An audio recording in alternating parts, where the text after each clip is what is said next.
Bullet time is a stylistic way of showing that you're in a constructed reality, and that time and space are not the same as, you know, here, us today living our lives. It's slowing down time to such an extent that you really see everything around you as clearly as you possibly could. Bullet time is something that was conceived for The Matrix specifically, but I think it's the byproduct of the directors observing the controls coming into place, and then they ask the right question at the right time. You always know that you're doing something that is groundbreaking. If someone asks something that you go, maybe, if we do some development and get the right minds working on it, and it takes some pretty heavy thinking to get it together.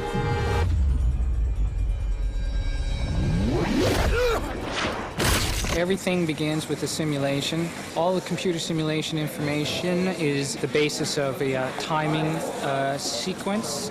Each camera has a specific moment in time to fire a frame of film. All that is taking into account the net effect, the total effect of the move. That is a camera coming up to speed, moving at a speed, and coming off a speed.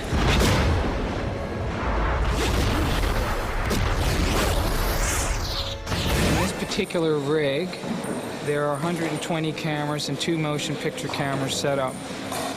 The rig that we've made can be configured into any shape that you want. The shapes are basically what we compose in our simulations. It can do S-curves, it can do arcs, it can do spirals, it can do anything you want. It's an erector set. The heights of the cameras, where they're pointing at, also from the same simulation. In the middle of that box right there is a motion control laser pointing system that takes an animation file and creates a point on the surface of that cube that tells us where to point the camera. The 2 motion picture cameras are going to be, in this particular shot, running, that's running at 150, that one's running at 120.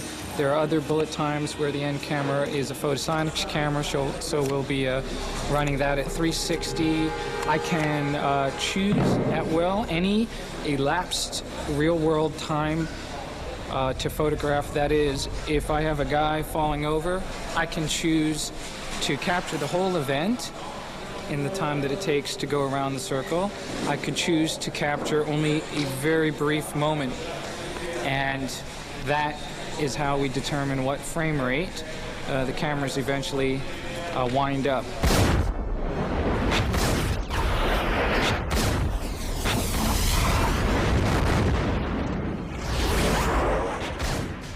I could shoot the same exact stunt several times over, creating a simulation of 100 frames per second, 500 frames a second, 2,000 frames a second, all with the same camera moving at the same speed and time. I can go forwards in motion with the camera and forwards in time with the event, but then I could also choose to stop the camera abruptly, start moving backwards against itself while the action continues to move forward.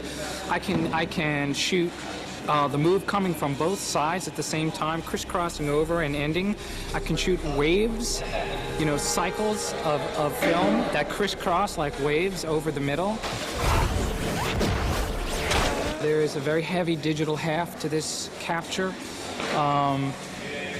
Not every frame that a camera captures is the only frames that will be seen. There's a lot of a process we call interpolation, which is the creation of frames digitally that are the byproduct of real frames. That is, we analyze what real frames we have, and we can create new frames of moments in between the captured frames to make moves longer and or stretch them out or do time compression effects. There's a lot of work going on in the art form of interpolation, and it needs to be said, because it's not what you see is what you get. It's all baby steps towards something much larger that won't be really commonplace for a few years, but there are people around the world that sort of, scratching their heads about a new way to photograph things. And it'll be as revolutionary as when cameras came off sticks and went to a crane, when they came off of cranes and went to Steadicams. We're talking about cameras that are now broken from the subject matter, that are virtual. So that's the next phase. That's what computers have introduced into cinematography.